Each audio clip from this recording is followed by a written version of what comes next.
Hey everyone, it's me, Christine of Flourish and the Foreign, the platform, the podcast that celebrates, elevates, and affirms the voices and stories of Black women living and thriving abroad while also exploring living abroad as a pathway to wellness. Hey, how are you? I just wanted to come on here and chat about all things living abroad and expat. There's been some interesting things happening in the news. That's what I want to chat with you guys about. Also, if you had been wanting to watch the live that I did with Amanda of the Black Expat that happened earlier this morning and you missed it, don't worry about it. Go to the Black Expat YouTube channel and it'll be uploaded there and you can check it out. We talked about being employed abroad versus being a digital nomad or being self-employed abroad. I think we had a really interesting conversation about the pros and cons of each. And I think we had a really realistic conversation. I think oftentimes in, sometimes Facebook groups, people overcomplicate things and they also oversimplify things when it comes to making money abroad. And honestly, it's because sometimes people don't know what they're talking about. I was going to say that. So if you're interested in either getting a job abroad or starting your own business abroad, definitely go to the Black Expat YouTube channel and check that out and check out the conversation that we had. It was really, really great. So this is going to be like a free-for-all. I just wanted to chat with you guys. Whatever questions that you have, any thoughts. A lot of interesting things happening in the world right now. Let me know where you're tuning in from and where you want to go, what general questions you have, if you've seen something in the news. I follow a lot of Americans who live in Japan, and I don't know how long I've been following them, and because I've been following them for a while, I knew that this Olympic situation was not going to be great. And I knew how a lot of people on the ground were feeling about the Olympics and how the Japanese government was handling the COVID response, the vaccination rollout, the just putting on the Olympics, feelings of resentment against foreigners that was happening in Japan. So I was Twitter lurking. So I've been up to date with some of the things that are happening in Japan. I'm really upset and sad that it's now been released that I think the first athlete that's been on the Olympic Village has caught or contracted or whatever with COVID is in the hospital. And that just makes me so sad because it just feels like this could all be prevented. So that has been definitely on my mind with, the international scape, some other things happening in Europe. So let me know whatever you want to talk about. Let's chat about it. Let's see. Hi, Janetha. I hope I'm saying that right. Janetha Perkins Coaching. I was looking for that live. I'm sorry I missed it. Yeah, I think we had technical difficulties because we did it, but I don't know if it went live. I'm not sure if it went live, but if you go to the Black Expat YouTube channel, you will find it there. You'll be able to check it out. We talk about, finding employment abroad versus being self-employed abroad. If you guys have listened to the podcast, Flourish in the Foreign, you know that I have an episode about how to find a job abroad. It's a compilation of some of the women I've interviewed about how they found their jobs abroad. Definitely check it out. If you're also looking for resources to either get a job abroad or build a business abroad and things like that, or scale your business, check out flourishintheforeign.com/resources.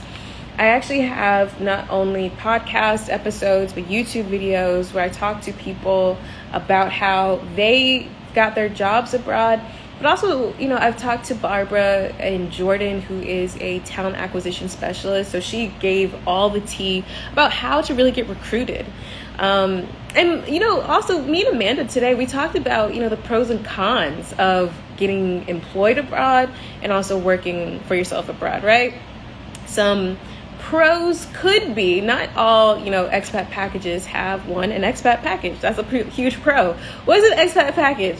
It can be a relocation assistant in service where someone who is a specialist will help you, will secure temporary housing for you and your family. Or your permanent housing for you and your family, depending on what your needs are. Temporary housing, so when you get off the plane, you just roll up with all your stuff and you have a house with all the things in it. A lot of corporate companies provide that kind of service.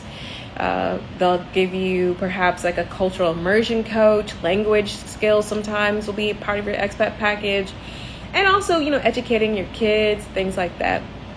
Now, you can hire a relocation service if you are working for yourself, or if you're in a different situation. You can definitely do that. You're going to have to pay for it, though, for sure. But, depending on, what you're looking for, because not everybody's looking to, move to, I don't know. Not everybody's trying to, do the move on a beach in a hammock kind of thing. Some people I would like to be comfortable. I'm looking for a specific type of lifestyle abroad, and I think that's definitely what I'm about. It's maintaining and living a certain lifestyle abroad, and how to do that, and how that incorporates with your wellness. So relocation services for sure is a huge pro. Expat package, huge pro. But a huge con of getting employed abroad and having a contract is that your contract is definitely entangled attached to your visa. So if you lose your job, you leave your job, you get fired, have COVID, some countries kicked out foreigners, you gotta leave. you gotta leave. You can't stay if you don't have a job. So a lot of pros and cons. Again, if you want to watch that video that Amanda Bates of The Black Expat and I had this morning, you're going to want to go to the Black Expat YouTube channel. I think she's going to upload it now on there if you didn't catch it live. And we talked about the pros and cons of being abroad with a job and also being self-employed. Now, I've actually had a lot of different experiences abroad, which is so funny because I feel like I haven't lived abroad that long, but I have. I've lived abroad for 5 years. But as some of you guys know, if you listen to the podcast, if you see me on YouTube or maybe IG Lives, I went abroad initially in 2017 after I'd walked the Camino de Santiago, and I was like, I'm moving to Spain. As a sabbatical. I took a sabbatical, and I taught English in the Auxiliar de Conversación language assistant program that the Ministry of Education in Spain has. It's a 9-month contract. I moved to La Rioja, and it was life-changing because I had never hung out with kids before. At that time, none of my friends had kids. I don't have children, and I just had never hung out with kids before. And these are 3 years old to a 12-year-old. So it was a huge age gap of personality expression. It's the whole thing. If you want to hear about that story, definitely check out my episode on the podcast, because that was funny. So I had that experience, but then I knew that I didn't want to do that for long term. Personally, a lot of people have been able to sustain themselves and make a very nice life doing that in Spain. But I knew I didn't want to. I wanted to live in a bigger city. I wanted more control over where I was and what I did. And I'd always been an entrepreneur before I even moved to Spain. So I moved to Barcelona from there. I actually started freelance writing that then turned into a full-time remote position with a boutique web development firm based in DC. So I was a remote worker, complete remote worker. I had never met my boss in person. He was based in DC, and I've been to DC, but I had never been to the office in DC. Working in Spain, and when I traveled for about 2 months in Asia, and that's when I knew I didn't want to be a digital nomad, because I was having meetings at 3 o'clock in the morning is not for me. For me, I was no. I like being in control of my schedule. I like being in control of the clients that I work with, and I like being in control with the money that I make and the currency that I get it in too. Even though I worked for a U.S. firm, I got paid in USD, which is not so bad. But, my bills are in euros, and the euro is stronger than the dollar, right? So these are the types of things that we talked about earlier today. Again, check out that video with Amanda, the Black Expat YouTube channel. Now, I'm just here to kick it with y'all. I like y'all.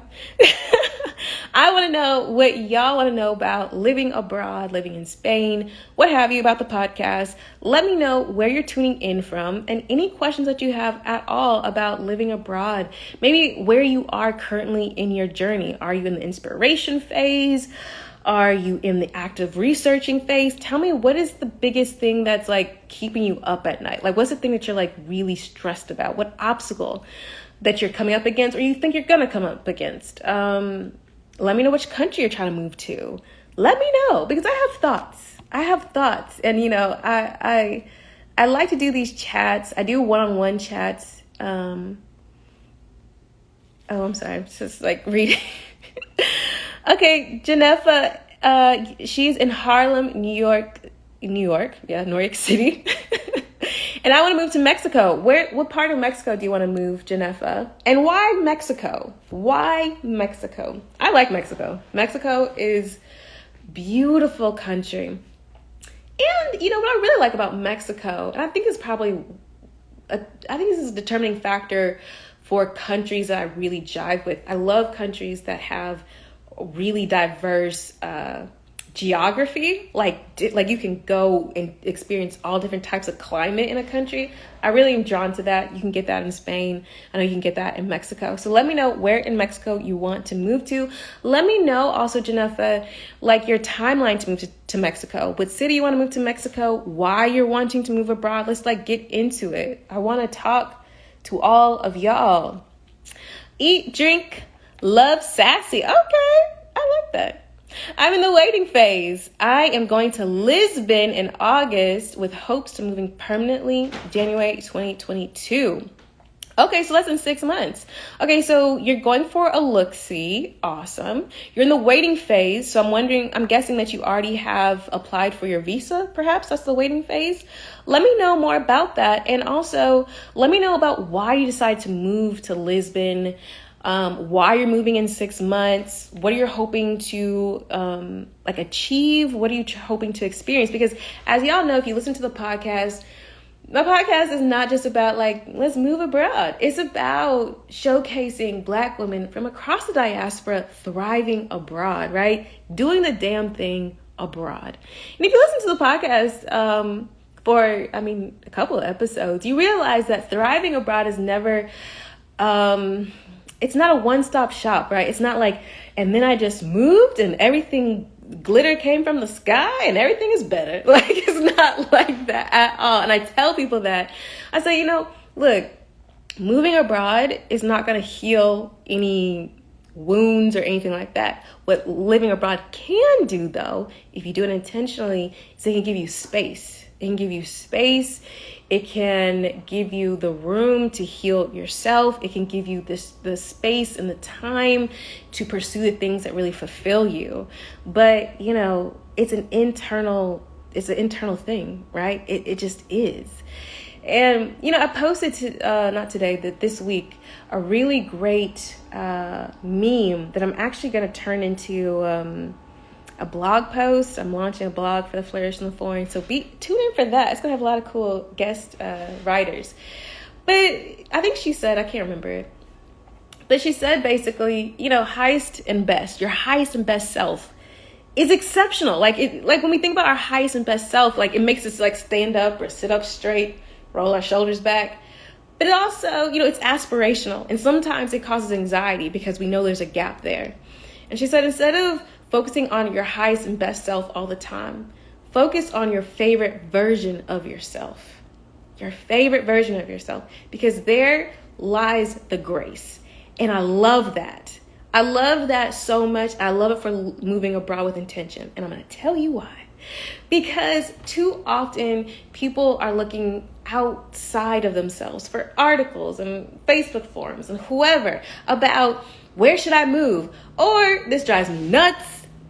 They say I'm looking for a cheap place to live with a beach where I can raise that's good for raising kids. And I'm like, What does that even mean? I don't even, who are your children? Who are they as people? What do they need? Like, what do they, like, what? What? I hate that. And I know people hate hearing it because they feel like I'm just trying to put it, like, sometimes it's like, this is the first time they've even been able to speak it, right? Maybe they don't have people in their life that support them. And I'm like, look, I'm not deterring anyone's dream to move abroad. Hell, you can move anywhere you want to. But what I want you to do is that there's a time for, anecdotal information. Of course, there's a time. But if you're looking to move abroad or to change countries or anything, you need to start with yourself. And an easy way to do so is to think about your favorite version of yourself. Your favorite version of yourself. I'm actually writing something up about this, and I'm going to send it all to y'all. If you are part of the email list, y'all going to get it. If you're not part of the email list, join the email list, and I'll send it to you. Because I thought about it. I've been thinking about it all week. And people always ask me this question. I'm like, I wrote it out. It's going to be great. All you got to do is journal it. It's going to be great. But think about your favorite version of yourself. When you think about your favorite version of yourself, she may not, or he may not, or they may not be your highest and best. Okay, my highest and best drinks a gallon of water each day. I do not drink a gallon of water each day. But my favorite version of myself, I can see her eventually getting to there. She'll eventually get to that a gallon of water a day. You understand what I'm saying? My favorite version of myself makes me smile, makes me confident in my decisions. I know her. I know what she likes. And I know what she needs to be nourished. I know the things that she wants to be around. You understand what I mean?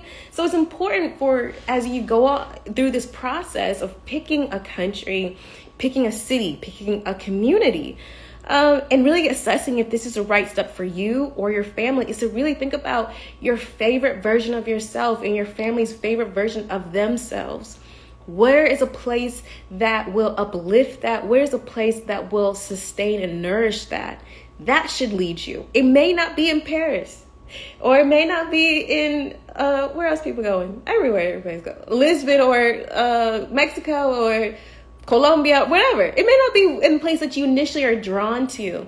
But I guarantee you, if you're thinking from that kind of space, as a foundation, you are well on your way to a sustainable and thriving life abroad.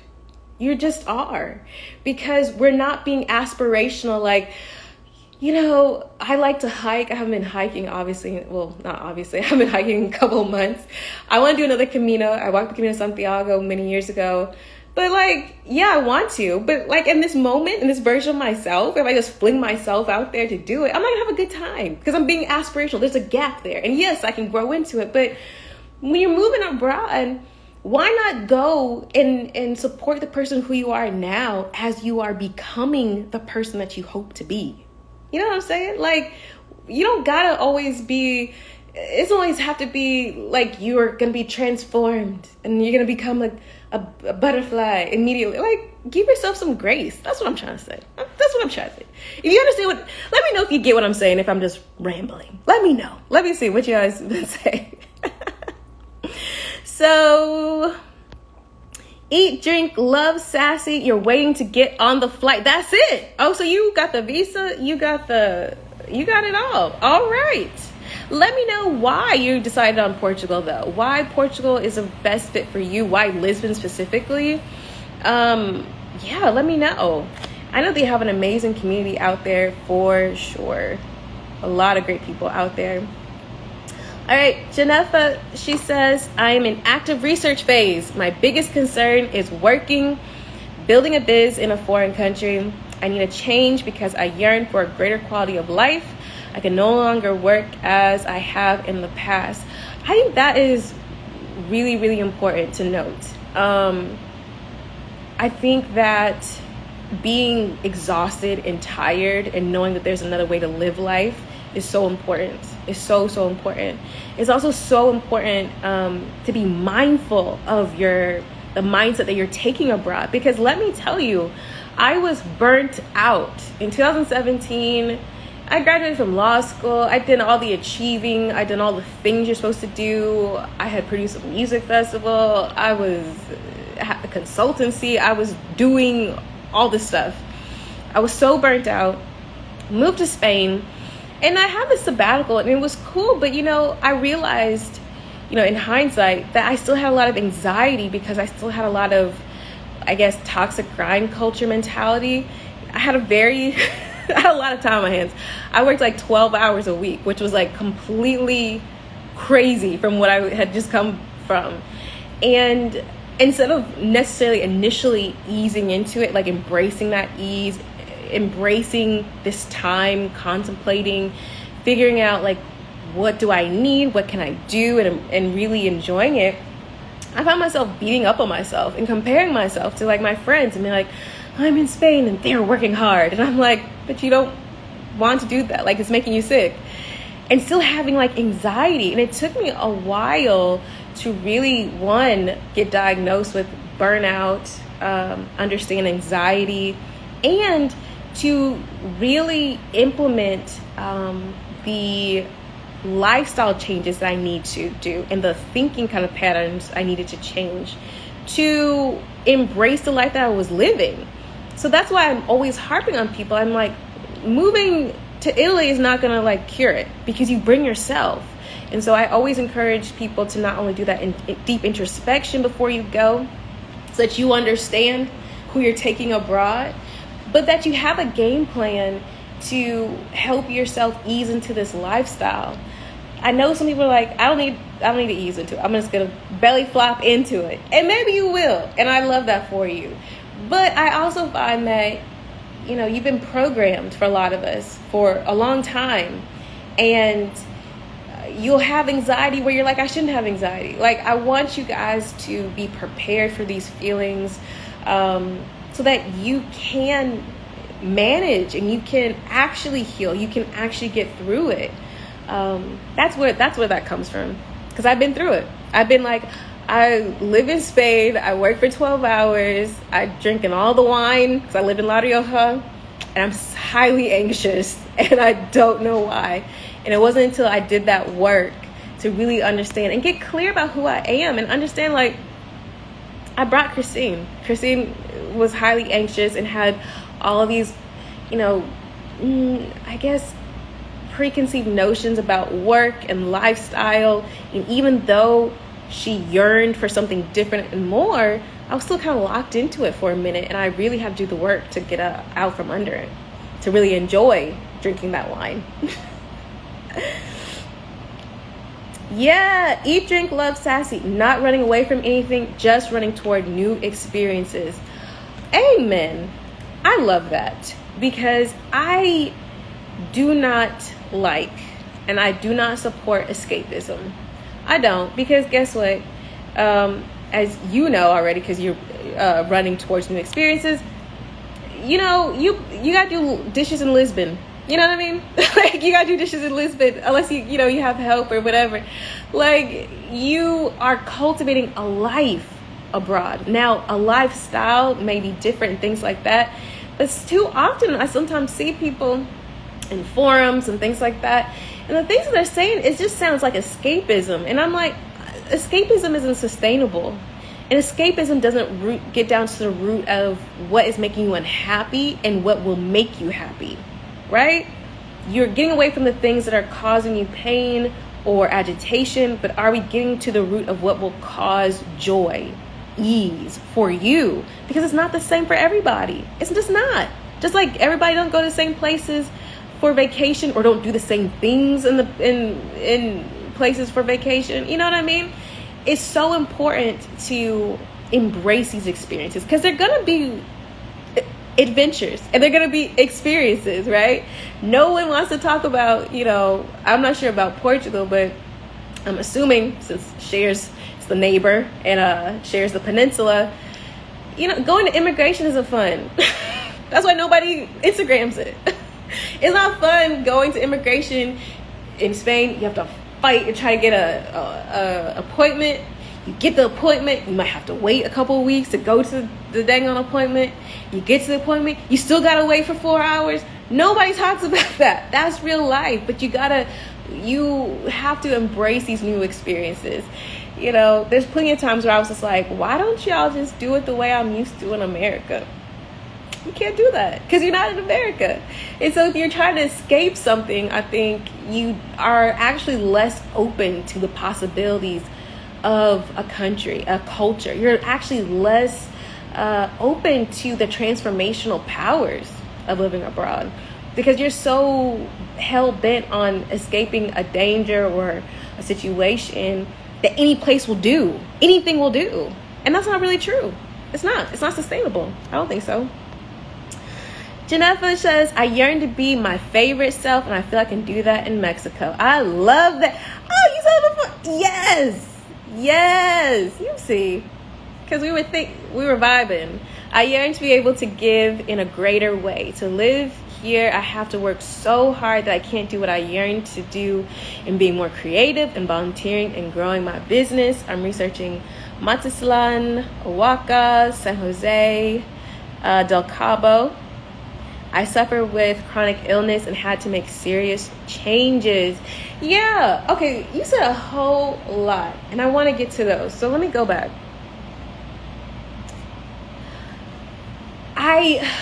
Let me just be like super frank, because I'm a Black American woman. I'm half Trinidadian. I'm a Black American woman.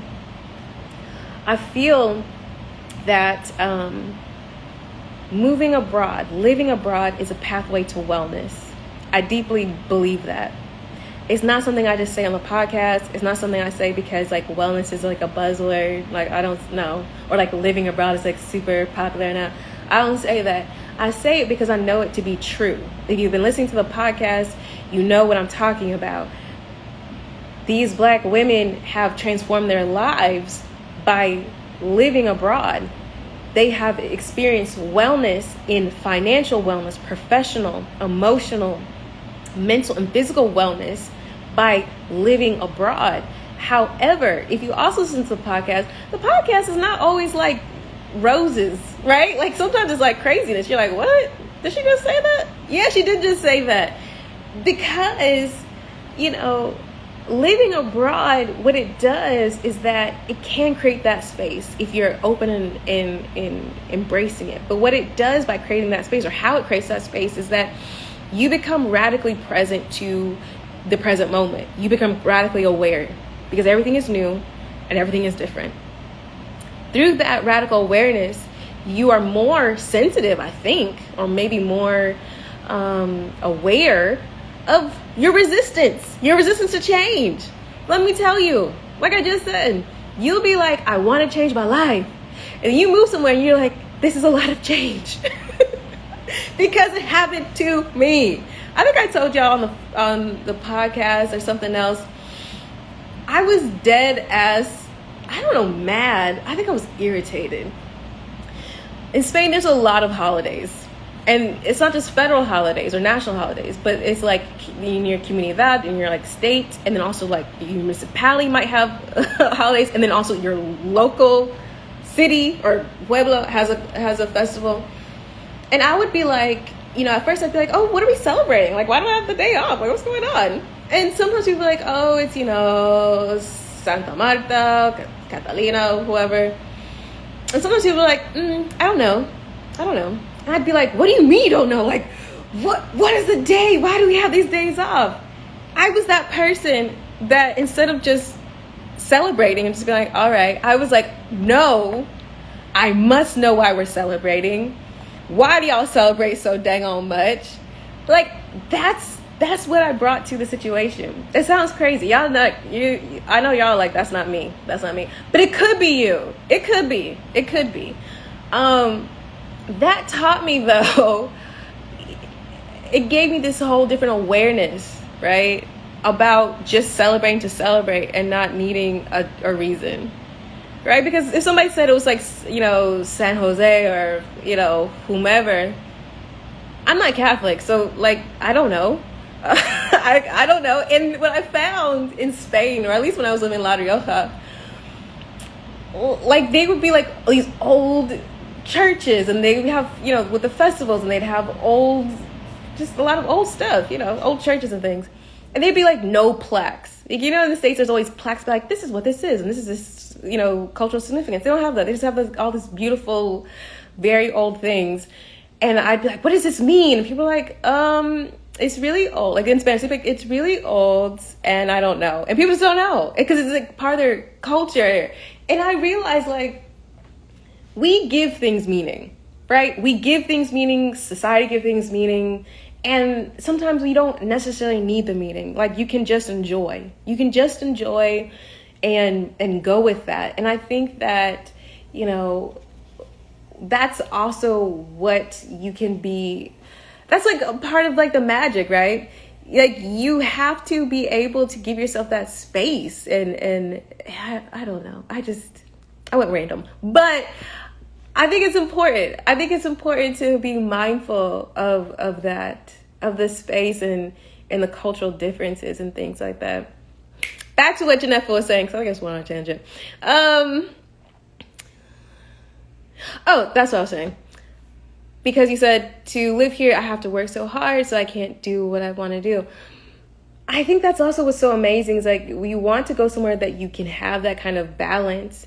And then when you get it, you like really be open to it, right? And to volunteer and you grow your business.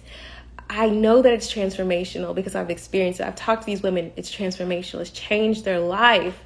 But it's also, what is it? It's bittersweet because you realize that life could be a different way. It could have been a different way for a long time. And part of that deprogramming that you're going to have to do is that bittersweet moment where you're just like, I could have just been celebrating to celebrate, and I could have just been enjoying to enjoy, and I could live in a society that supports, you know, me and my basic needs so that I can be of service to the community. I also wanted to make a comment about suffering with a chronic illness and having to make serious changes. I want to say this because if you are American tuning in, I think we have an assumption that if another country has universal health care, it's good. It's not true. It's not true. That's not true. If you guys haven't watched I think maybe I did an IG live about this, about COVID. The blessing of COVID, and I don't mean to be disrespectful or anything, but I think it really has been an amazing illuminator for a lot of people, is to COVID has illuminated or shown a spotlight on countries in a really in-depth way about what they appreciate and what they cherish and what they don't. It also showcases infrastructure, obviously, politics. Can politics be put aside during a global pandemic or not? Some countries it could be, you know, and you'd be surprised. You'd be like, because politics really be politics all around the world. Infrastructure, healthcare, investment in healthcare. Just because you have universal healthcare doesn't mean like it's great. It doesn't mean it's great. The vaccine rollout, you know, economically, right? What is going on with the economy of that country and how they are planning to do their recovery? Attitudes towards foreigners. That has been very illuminating during COVID. It's been such an interesting gift in a way, slowing us down, making us really think about what's most important for us, but also giving us an amazing amount of information that's really at your fingertips, really. And like, it would be a shame for people to, I mean, I'm like, I don't even know why y'all go to forums sometimes. Anecdotal information is great, but like healthcare, like you are brilliant and smart women and you also know what it means to you. That's why I said, you know, with Janetta saying you have a chronic illness, saying where has good healthcare, what does good healthcare mean? Like you may need something very specific with, you know, continuing care or different kinds of specialists or something like that. It's so important to be, empowered, right? And to take it for yourself. I think we're in an incredibly privileged position. I'm going on a whole different tangent. We're in a completely privileged position. If you are, you know, coming from Canada or United States or a quote unquote Western country and you have that kind of passport, it's an incredible amount of privilege to be able to then decide to move somewhere else. It's an incredible amount of privilege. Even if you think it's expensive to move somewhere else, it's not as expensive as it could be. And so I just want us to be able to really leverage that information to our best, our highest and our best. Chris Wood, appreciate the unity, sisterhood, and sharing. Yeah, that's what I'm talking about. I love it. Janetha, I'm doing my internal work and have been for some time. It's necessary, so I proceed in joy and happiness now before I leave. Amen. Amen. It's so important. I don't know how else to say it. It's so critically important because let me tell you, I've had women on the podcast who have visited countries 10 times, 15 times, had friends on the ground, moved there, and was like, this is a horrible decision, like almost immediately. I think it was Marie in the Philippines. Check that out. She's fantastic. But it didn't deter her. She just pivoted and moved somewhere else.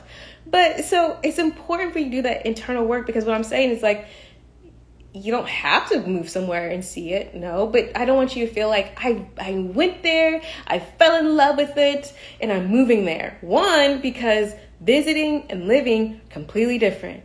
I don't know how else to say that. It just is. Like, it just completely is. It just is. So do the internal work, because you are going to have the resistance. Insecurities will come up. Stagnant beliefs and things like that will come up. It just is. You're in a position, like I said before, in which you are super aware of like everything that you're feeling and everything that's going around for you. Normally we can tune things out. We can be on automatic. You drive somewhere. You're like, I don't remember driving. You don't really have that experience abroad initially because you don't know where you're going, and you're reading signs in different languages, and you're interacting, and you have so many things to think about, things that you would normally think about, having to think about, where do I get toothpaste? Because maybe you're in a country where you're like, they don't sell toothpaste at the grocery store, they sell at the pharmacy. And you'd be like, why is that? It's such an amazing opportunity, but doing that internal work or having a plan of action in place when these feelings come up are going to be crucial, because what ends up happening is people project on the country. Yes, they do. They're like mad at Colombia. Like they're mad at New Zealand. They're mad at Greece. And it's like, these countries have been existing. Like, it's not the country. It's you. It's me. Like, I was getting mad being like, why are y'all celebrating so much? And they're like, you're in our country. Like, take the day off and relax. Eat, drink, love, sassy. I do plan on taking a long weekend trip to Madrid, going to take it all in and hopefully meet new friends and have great wine. Yes. Oh my goodness. You should definitely, you're going to be in Lisbon. So obviously great Portuguese wine, port. If you are going are you going on a road trip or are you flying? Because if you want to go on a road trip, I would highly suggest actually going up to Galicia in Spain first, or I don't know. Well, I'll just tell you. Go up to Galicia, have the Albarino. Great. If you eat seafood, it's world-renowned seafood, pulpo, octopus, how they make it. I'm not sure because I don't eat seafood, but they make it. Everybody says it's tasty. They also have like a certain cheese that's that's cultivated there. I think it starts with an A. I don't know because I also don't eat cheese. But take your way through there. Go through Cantabria, Asturias, País Vasco for like cider. They're really known for the cider. Obviously, La Rioja, Navarra, Castilla y León kind of area for wine, good wine. This is a whole aside. I love living in Spain, but I hate living in Spain because I have been ruined. I cannot pay these crazy prices that Americans pay for wine, for a bottle of wine. You don't know if it's going to be good or not.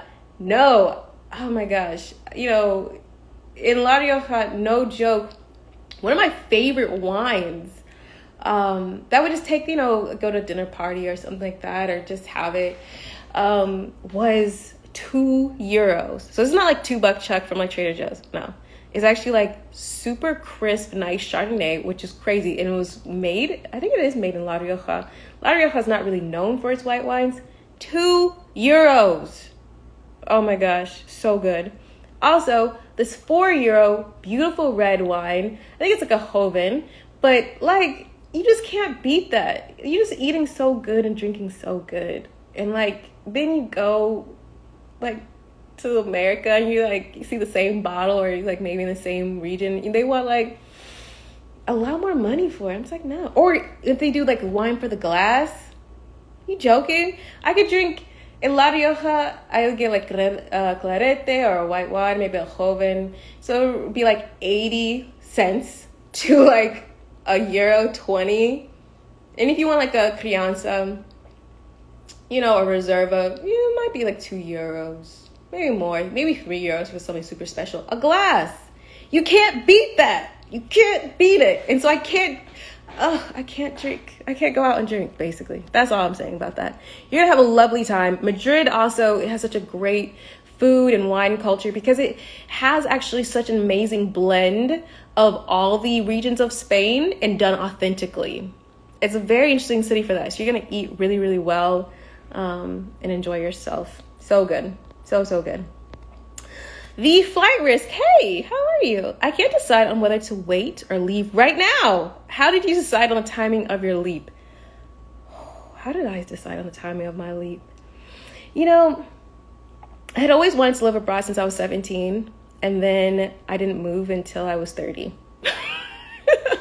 But I had always like done international travel, and I studied abroad in college. And when I was 27, I walked the Camino de Santiago, very much on a whim. Would not recommend doing that. I would recommend preparation for that. And after that experience, I was like, oh, I'm gonna move to Spain. And it took me 3 years to really decide on how I wanted to do it. At first, I was an entrepreneur at the time, and I was like, oh, I need someone to sponsor me at first, and that's how I want to go abroad to Spain. And so I did a lot of networking. I had a lot of calls. I had a lot of interviews and stuff like that. But when I did my research about it, you know, having a highly skilled visa in Spain, which I did technically qualify for, but I needed someone to sponsor me, it became tedious. And I was just kind of like, it was tedious when I knew in my heart, like I was just looking to get like sponsored. Like I just didn't need a visa. Like that's the only reason why I want to do it. And so I had thought about I think I found out about the auxiliar program as soon as I got back from the Camino de Santiago, but I was like, this is not for me. I don't know anything about teaching children. I've been around child, you know? And so it took me a while to get to the point where I was just like, no, I think I want to go. I was burnt out and I was tired. And so I kind of came to a point in my life where I was like, I need to take a break. And so I applied for the auxiliary program. And I also had a consult with a Dutch attorney for the DAFT visa. And I was like, okay, cool, get all my ducks in a row. And I don't know, I kind of, at that time, it's going to sound really bad, I was just so tired. I think this is why I stress being intentional at the forefront, because I've been not intentional or unintentional, but I think going abroad when you're tired like that, it can't be good. You know what I mean? It can't be great for sustainability. I had to learn a lot about myself in country. I had to adapt. I had to get it together. And so it basically became the easier visa to get. And I was just like, I'm going to go and take a break, and I'm going to figure it out. And then I went and I took a break and I figured it out. I flipped it and decided to stay. But that doesn't give you an answer. How do you decide on the timing of your leave? This is what I would say. If you have some sustainable funds or sustainable income that can let you go, and if you really understand what you want in this next chapter in your life, we were just talking earlier about your favorite version of yourself. Who is that person? Your favorite version of yourself? What are they needing? If you've identified a country that will nourish and sustain that favorite version of yourself, and if you have the funds, then go tomorrow, I guess. Yeah. I think it's important to have that vision, though. I think it's important to have that to guide you, because your favorite version of yourself will also compel action on you, right? My favorite version of myself, one aspect of it is I love throwing dinner parties. I used to be known for my little dinner parties. Because I like community like that. I don't really have people over my house like that, actually, but like I would always like cultivate these kinds of things, and like that's like a sense of joy, it's cultivating an experience like that. But that requires me to like go find people that I like, that I want them to be at my house. Go find the things that I love, you know, for a dinner party that I love to bring to people, like wine that I've tried. Go to find a wine guy. I've always had a wine guy in every city that I've lived in. You know, create those kind of experiences, you know, all these kinds of things so that I can be my favorite person. You understand what I mean? So if you know who that person is, you have a country and a city that will nourish that, and you have the funds, go now. Why not? Why not? You let me know, what does that feel like for you? Oops, cancel. Pia Pia. I don't know if that's how you say it, but that's how I'm going to say it. Pia Pia 21. Hello. Currently in Kigali. Oh, word. Oh, do you know Autumn? I know. Kigali's a huge city, but I'm going to say it. Kigali on a short-term contract, some adjustment, cultural challenges, and would love to hear a live on the topic of moving somewhere that turns out to not be the best fit. Oh my goodness, we've talked about this. Who have I talked about this with?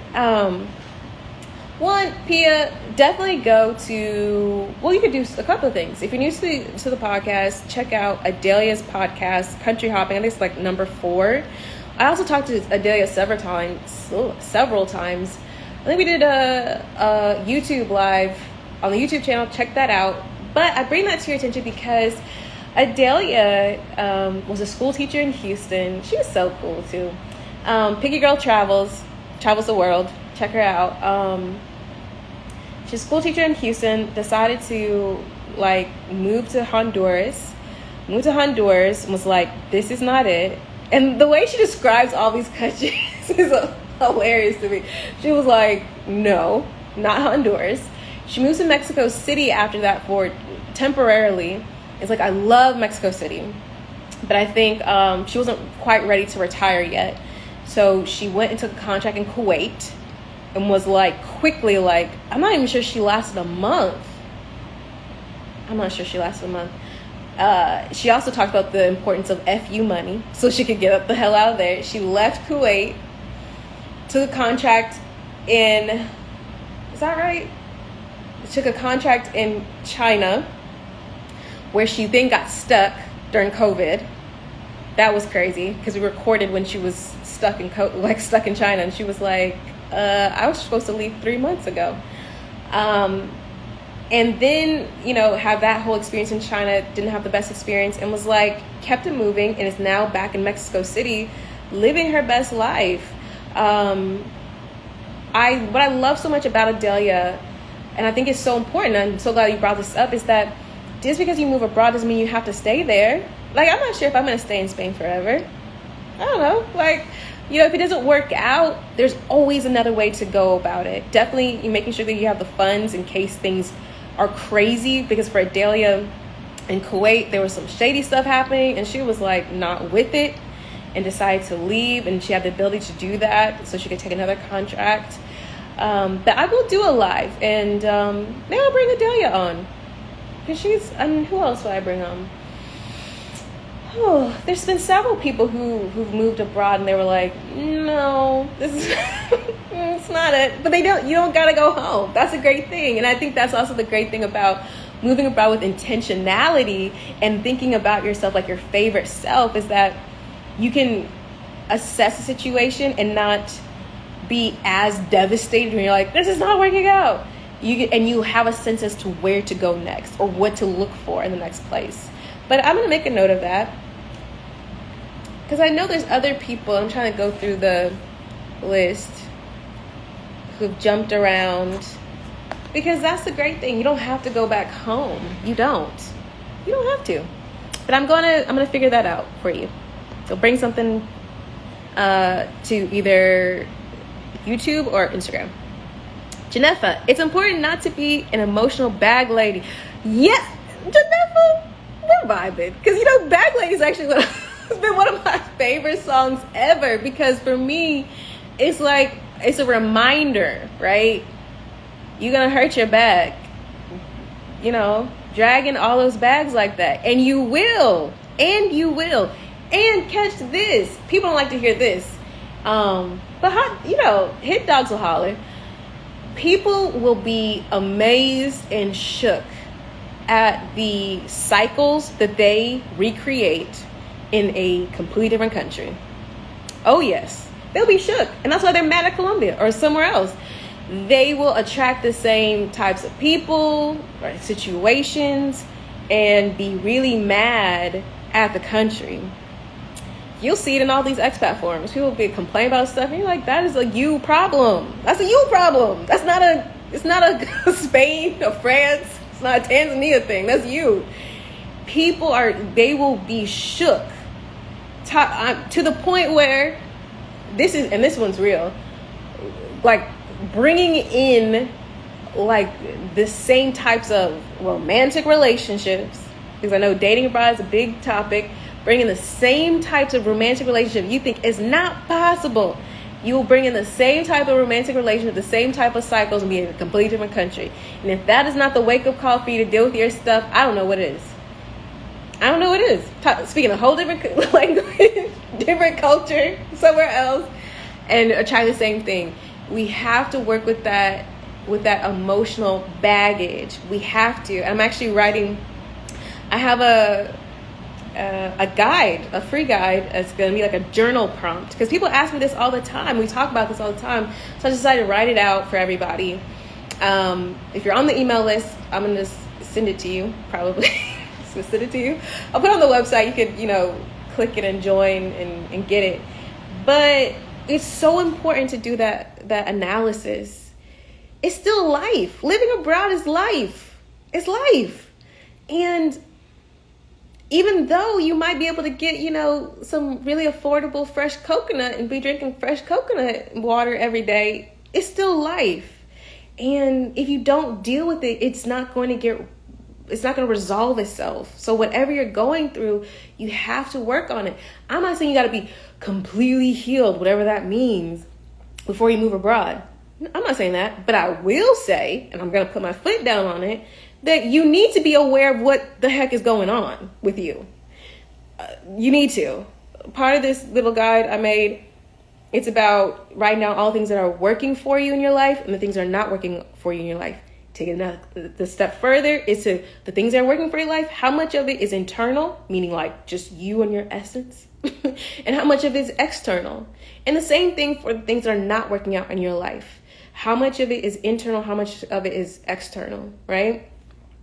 Like for me, I was burnt out and I was anxious, and I didn't actually have the vocabulary for this. Like, this is stuff that I have now learned through work. After, I moved abroad, I didn't know I was burnt out. I didn't know I was depressed or anxious. After talking to somebody, they were like, that's not normal. That's not a normal feeling. Like, you're having a physiological response. Like, you should have called somebody. And I was like, oh, I just thought your chest is supposed to be tight. I don't know. Like, you need to do that. You need to do that work, right? You need to understand what's going on. Because how can you get to healing? How can you get to thriving if you refuse to look in the mirror, right? Like we all make choices, whether we feel like we are compelled into choice or we are making choices with just the knowledge that we have at the time, or with the vision of a life well lived. Maybe it wasn't put on us. That's just that's the carrot people dangled in front of us. So we were going after that. People said, this is going to make you happy and fix all your problems. Like, that's why we're going towards it. It's important to do that analysis. And that's why it's so important to do it for yourself and not to ask, I keep on saying these forums, and some of these forums are really cool and great. I'm not trying to put down anybody's specific Facebook group or anything, but you have the answers, right? For some of these things, like, you have the answers. You know what's going to be the balm to whatever ails you. But what's going to be the balm is going to be your internal work and being in a situation that supports that healing and that version of yourself. When you're in misalignment and you're moving from that space, it's hard to make good choices, regardless of how smart you are and how well-intentioned you are. So it's important to understand if you are not in alignment with yourself. It's important. And you're the one that knows that answer, right? It's important to know what baggage you're taking. I mean, we could talk about dating abroad all day long because people talk to me about it all day long. They love to talk about dating abroad. I'm like, look, if you don't deal with whatever baggage you have about dating, moving somewhere else is not going to solve it. It's not.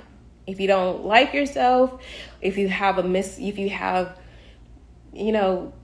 different assumptions about how dating should go or how men or women or whomever are, that doesn't get solved by going abroad. And I promise you, you will play yourself and you will definitely attract the same old craziness if you do not.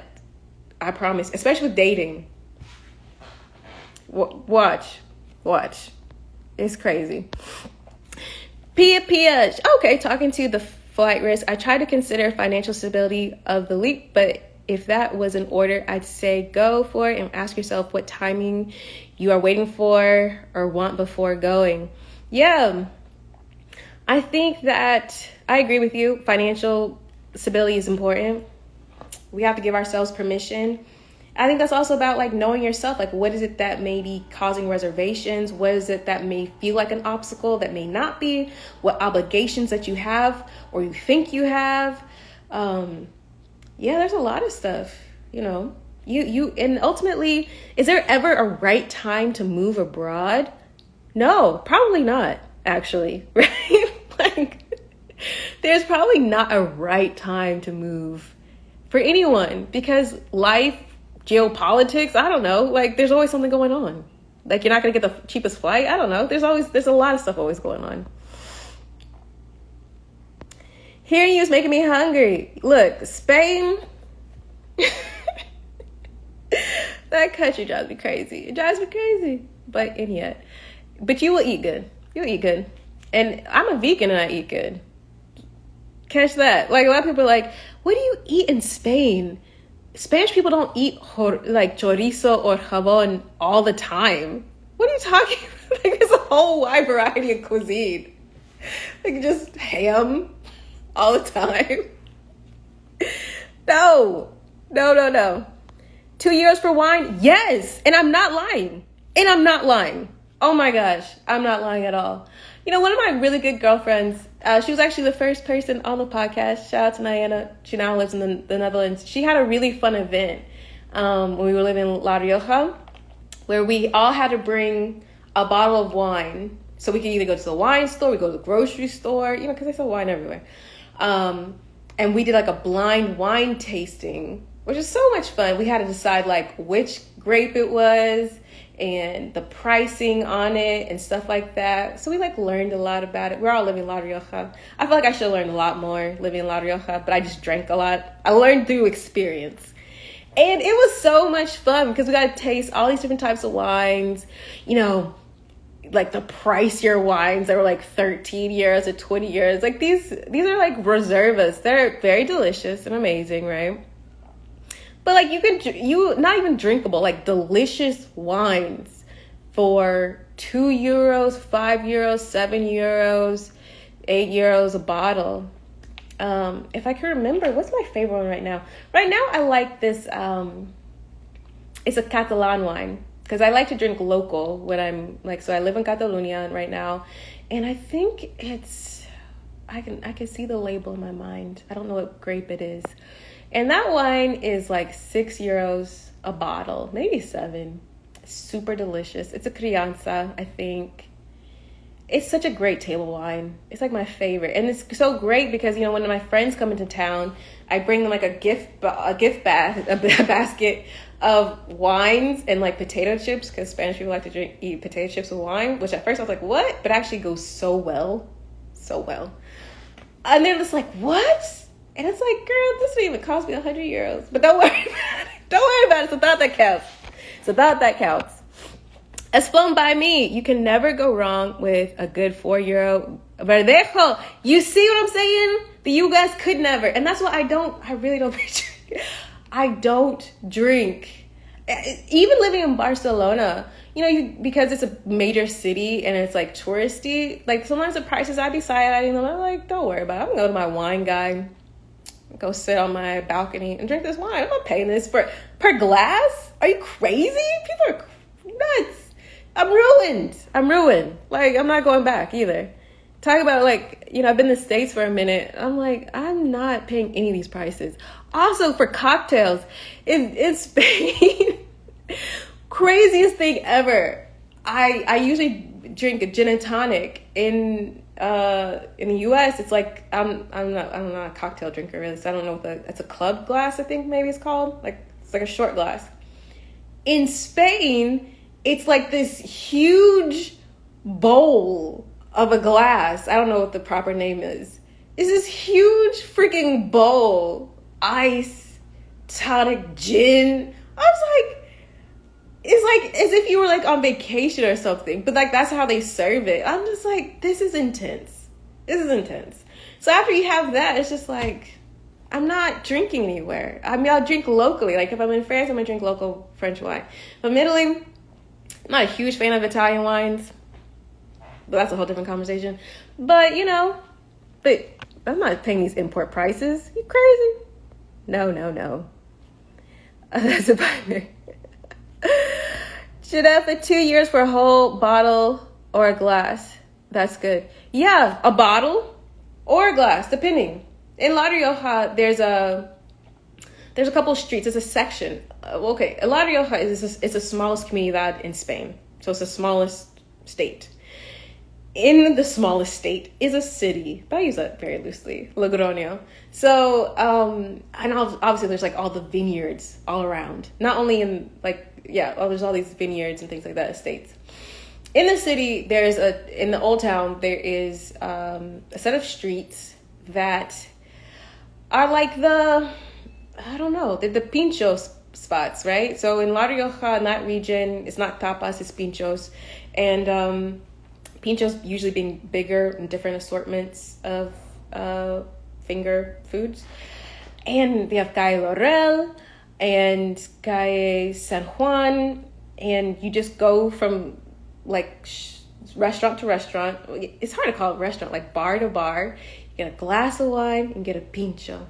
And depending on what you get, it's like €5 each time you stop, and you're going to be full.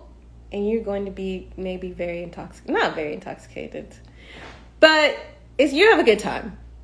So even if you just go to Spain or you just go to La Rioja to visit, which I would, I didn't like living there because it's kind of slow, but definitely to go to the vineyards, beautiful. Oh my gosh, so beautiful. To drink and eat well. But also across Spain, right? You go down to Jaén and Andalusia, you get Jerez rather, and get sherry, olive oil. I mean, I could talk about this all the time. Also about like the scandal, because what a lot of people don't know is that a lot of French and Italian wines get their grapes or get their initial like red wine from Spain. Yes, and Italy gets they import a lot of their olive oil from Spain. So you could just get Spanish olive oil. That's another conversation. For the love of Tracy, hi, I'm moving to Granada. So excited for the adventure. When are you moving? Granada is such a beautiful, beautiful city. Really beautiful. It's in Andalusia. And what I love about Andalusia, I think I love the South because I'm from the South. I think that's how it works. Like, southern parts of countries, at least in the northern hemisphere, I feel like we have some kind of interesting similarities in culture. But what I love about Andalusia is that it's such a diverse comunidad. Like, of course you could say that maybe about every comunidad, because in Spain you'll find that they're very regional, right? Like some of these places used to be kingdoms, and some of the places have their own language or dialects and things like that. But Andalusia, the Andalusians are a different breed, for sure. Within Andalusia, they have so many different accents. It's insane. We're like, I don't know if we're speaking Spanish anymore. And Granada is in such a beautiful place. Snow, you go skiing over there. Yeah. So you're gonna have a great time. Also, cave houses in Granada are like outside around. cave homes, and people like they're modern too. Some of them are modern. Great for like the crazy heat. Oh, there's a crazy heat wave in Spain, and then in the cold keeps it warm. Love it. Love it. It's a great place. For love of Tracy, I'm going through the AUX program because the visa seemed easiest. I have other sources of income. Yeah, like that's like it is the easiest for Spain. I think it's the easiest, depending on what region. Wait, are you going to Granada? Yes, you're going to Granada. Okay, so, you know, depending on your school, and I don't know if they do it by comunidad, but, you know, you get health insurance. Now, the quality of health insurance really varies depending upon, sometimes municipality, sometimes it's by comunidad. Sometimes it's only like catastrophic health insurance or travel health insurance. When I was in La Rioja, I had like grade A DKV insurance, super amazing quality. I don't know if they're doing that still. And then you get a stipend, and you only work 12 or 15 hours. And if you have other income, like you're really living life well. I was living life well. I lived in the downtown or the old town of Logroño, literally 2 minutes from all these places I was telling you, Calle Laurel, Calle San Juan. I had a beautiful three bedroom, two bath piso, and I paid, how much did I pay for it? Like 520 euros a month. And I got roommates, and I actually didn't pay rent at all or utilities. I was like, but that was the last time I had roommates. But I was like, I don't know what I'm going to do. I'm going to keep my expenses low. And I ended up just like pocketing a bunch of cash. You know. Janefa, yes, having a wine guy. I have one here too. I find whenever you go. I just feel like you have to. Or maybe you don't have to if that's not your thing. I never thought of myself as like a wine person, but every city I've lived in, I've always had a wine guy. And I just feel like that's the way to go. It's also a good way to support, local business, get to know different winemakers, go to the events, get invited to them. Also, it's a great way to meet a lot of the restaurateurs in a city. Hard for Barcelona because it's a huge city with like lots of different wine places. But I've actually met more restaurateurs at a coffee shop I used to go to. So that was cool. But yeah, it's a good way to get, integrated and create a routine, right? Like, so I used to go, like, this is before COVID. Everything has changed. Go grab a bottle of wine at the wine shop and, invite friends over on a Friday. Fridays, come over to Christine's house, have a glass of wine. Maybe go to dinner, or maybe just be the jump off. They go somewhere else and I just go to sleep. It's a good kind of way to do that. Pia, thank you so much. I'll definitely check that out. Also, the name Autumn sounds familiar. I know, I'm sorry. I'm half Rwandan by ethnicity, but U.S. born and raised, so the identity crisis is real. Loving the growth, though. Okay, so Pia, her name is Autumn Marie. She's been on my podcast. She is in communications and PR in Kigali. She has a business called Kigali Forward. If you go to the website www.flourishwithflorence.com/episodes, you'll find her episode there and also her information. She's on Instagram. I can't remember what her Instagram is called though. But if you go to the website, it's there, right? And she's such an amazing resource. She's so awesome, so nice. Oh, I love her. So if you don't know her, I would definitely reach out to her. I think she's a great resource. So nice, so great. I originally wanted to move to Berlin. It has great work opportunities for my career, and I've networked virtually there for years. COVID pushed it back, so I'm planning to move there this fall. Thank you. Yeah, Berlin. Yes, Pia, for networking virtually, right? Like, this is what I'm talking about. Creating the opportunities that you want, being about it, not talking about it. I love this for you. If you wouldn't mind sharing what is your career, or if you don't have to share it at all.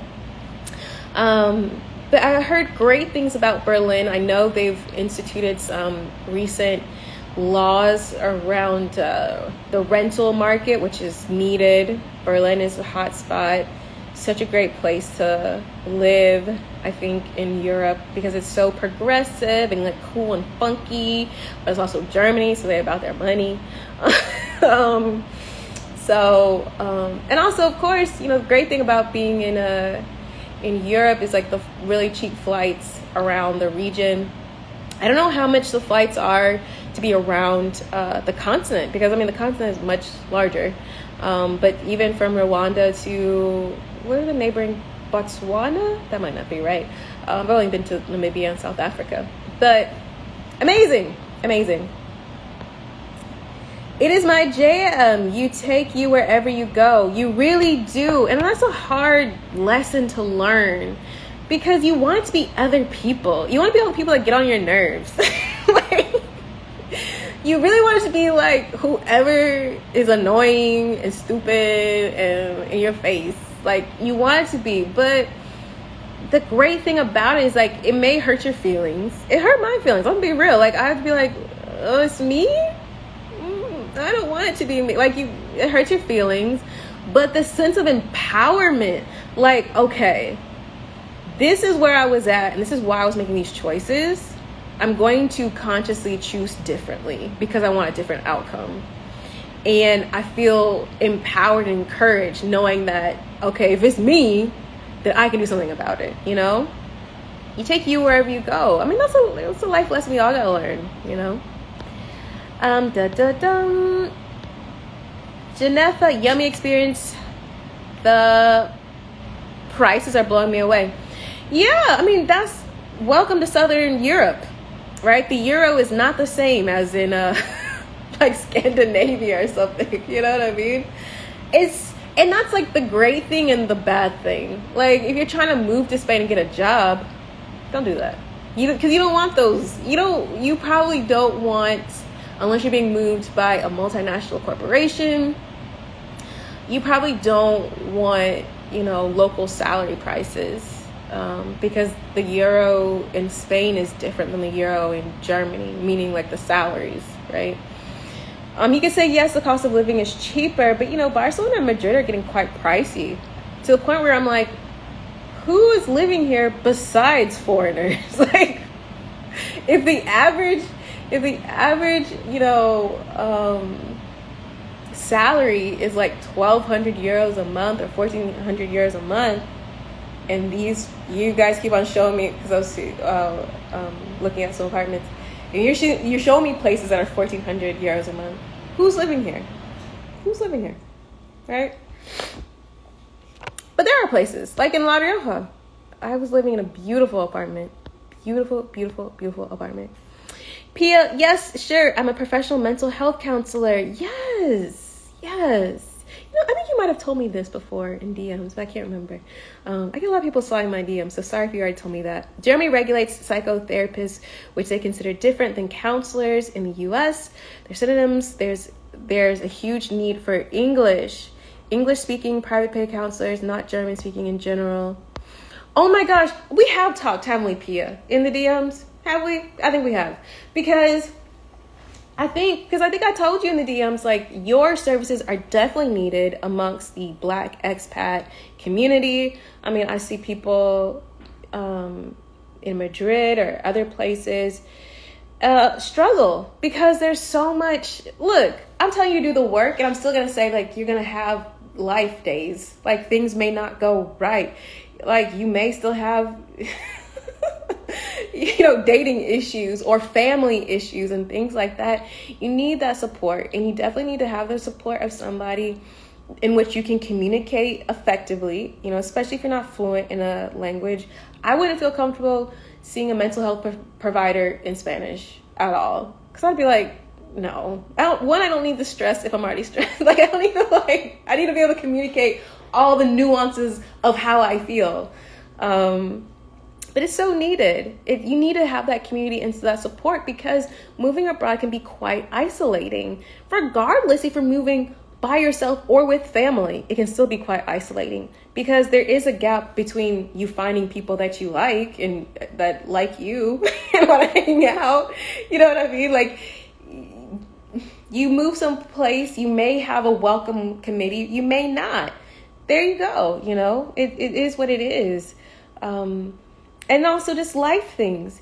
I live in Spain. It's a homogenous place. I knew it was a homogenous place before I moved there. I've been there several times. And still sometimes I'm just like, wow, this is very white. This is very white. And dealing with that, the obvious different treatments between Black people who are directly from the continent and Black Westerners, for me being Black American, there's things like that. Or, just relationship issues and dealing with, stupid exes. We need more professional mental health providers. And there's just a huge, huge need in the expat community around the world, especially when we're in spaces that don't look like us, for sure. And so I wish you only goodness and greatness. And I hope you can serve in Spain. But I'm going to talk to you about that on the side. Pia, thanks. I'll get in touch with Autumn and listen to the episode. The flights are unfortunately quite expensive, but not as bad as when I came initially from the States. Yeah, I kind of thought it might be expensive. Like, some people want to move to South America and they're like, oh, I can hop around. But like, actually traveling around South America via plane is quite expensive. It's not like traveling around Asia or Europe, Asia, oh my gosh. I love AirAsia. Shout out to AirAsia. Sponsor the podcast. You can fly so many places on the cheap. Where did I fly? I flew from Bangkok to Kuala Lumpur. Maybe $30. Is that right? $30. Maybe $40. Even if it was $60, that's still incredible. But it's not like that. Yeah. Since Germany doesn't regulate counselors medically, you can work on as a freelancer visa if you're given one and just prove you have a license from your country. That's really interesting. I think we may have, no worries. Okay, great, because sometimes I forget. Thank you, you're so right, because I only see the expat community growing, which is incredible. We need more mental health counselors. We really, really, really, really do. All right, y'all. I just wanted to come in here and chat with you guys because, I like y'all. I really enjoy the Flourish and the Flowing community. Obviously, I'm highly biased, but I know that, everybody who listens to the podcast are just spectacular people. So give yourself a round of applause. I also want to let you guys know that if you missed the live video chat that I did with Amanda of the Black Expat this morning, you can go ahead and check out the video on the Black Expat YouTube channel. While you're there, watch some of the other videos on the channel. Oh my gosh, she produced these beautiful, beautiful videos that I can only aspire to produce. Maybe next year we'll have a glossy look to them. But also what I really like about Amanda, and as you guys probably know, I've written several articles for Amanda. I have one that I need to finish writing and send to her. But I've written several ones on the blackexpat.com. But what I really like about Amanda and her platform is that it's way past inspiration, right? We're getting past inspiration. We're getting past, I don't want to say vision boarding, because you can vision board every aspect of your life. But it's way past the Instagram photos glossiness, right? It's about how to live, what is the experience. The articles are not about, just moving to wherever, Argentina. It's about life, people having life. And that's what it gets down to. And I really want to encourage you guys to do that. I encourage you to do the inspiration stuff, vision, look at the pretty pictures, feel that excitement. But to live a life of your own choosing requires you to roll up your sleeves. It does. But don't you want to roll up your sleeves for things that you want? Because we look, as Black American women, we roll up our sleeves for a lot of stuff we don't want. Like, a lot. Like, you want to cultivate and spend that time and effort cultivating a life that you really enjoy. And also, just because it requires effort doesn't mean it's going to be soul draining and sucking. It doesn't mean that it means you have to work to exhaustion or grind, which I had to learn that too. I felt like if I want to make something work, I got to go all the way to it. Like I got to, and I moved to a country where they're like, they don't understand that aggression. They're like, what is wrong with you? Tomorrow we'll be fine. So go check out that video that we did. It's all about the pros and cons about being employed by an employer, by being employed abroad, and being self-employed abroad. And also watch this space. Be sure to be what am I trying to say? Be sure to be subscribed to the email newsletter. You know why? Because I have been a little bit quiet. I'm going to drop some more podcast episodes. I've been a little bit quiet because I actually have been working very hard to do this a free guide that I'm going to drop for you guys. But also some other great resources for you guys and some very exciting other things. I can't tell you yet because I'm still working on it, but join the email list because some of these things I'm launching are going to have like a pre-launch and they're going to have like a beta. And I'm not going to put it on IG. I'm not going to put it on YouTube. I'm only going to do it for the email list because that's the people that rock with me. So if you're like, oh, I'd be interested in a beta something, testing something, chatting something, you want to join the email list because then I'm going to be like, hey, I have this. Do you want it? That kind of thing. Okay? It's always great chatting with you guys. You guys are the best. I'm going to say that again. You guys are the best audience in the world. You are the best. You are the best. And I appreciate you guys very, very much. Again, if you ever have any questions, concerns, suggestions, things like that, you can always slide in my DMs. I'm available there, or respond to my email list, my email newsletters that I'm sending out. I actually have one I need to send out today. And things like that. Support the podcast if you enjoy the podcast. You know how you can support. Make sure you're following on Instagram, on YouTube. I don't really be on Twitter like that, so I'm not going to say that anymore. Don't do that. On YouTube and Instagram. Make sure to share it with people that you love. Share it on social media. Like really, word of mouth is really how the podcast has grown. So please continue to do that. Leave a review. If you have not reviewed the podcast, please go to Apple right now and give me a 5-star review, please. Also, always appreciate monetary support. You can always Cash App the podcast. $Flourish Foreign. You can always buy me a coffee, buymeacoffee.com/flourishforeign. You can always become a Patreon at patreon.com/flourishforeign. Or Zelle me. I don't know. Okay, Amazon.com. Go to all the places at www.flourishforeign.com/support. That's all the places that you can support the podcast. And I think that's all you guys have said today. I want to make sure I haven't missed anything. Thank you so much, Pia, for being here. Thank you so much, Janefa. Oh, thank you. Can I screenshot this? You're saying really nice things to me, and I don't know how to screenshot it because I'm a millennial, but not a good one. I'll say that. There we go. Does that work? Okay, kind of. Oops. And then, so thank you so much for your kind words. I'm looking forward to it. Am I considering becoming a Spain resident? I'm a Spain resident. I'm a permanent resident of Spain. So I am one. Yes, I am. Okay, if that's it, if that's all, I will talk to you guys soon. All right, have a great rest of your day. Join the email list. Bye.